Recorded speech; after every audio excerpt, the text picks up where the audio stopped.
The next step is to install the C2 solution.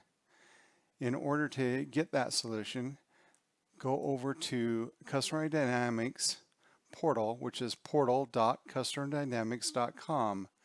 Enter your username and password that you were assigned and sign in.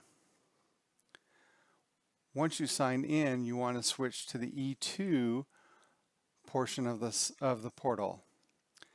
Under the menu for E2, you will find the dynamic solution.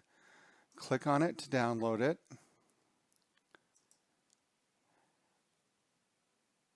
And after it downloads, just go back to your CRM. From the solutions, click on Import.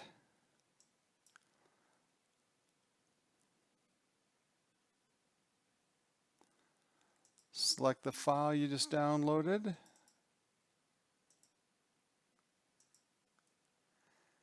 And next. And next. Enable the SDK messaging processing steps. This is required for the phone scrub portion of this solution. Import, and it will run through the steps of importing.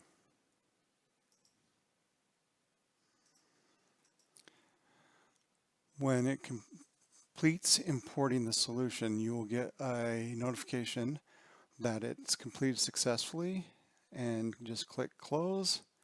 And as you can see up here, the contact center solution for E2 has been installed.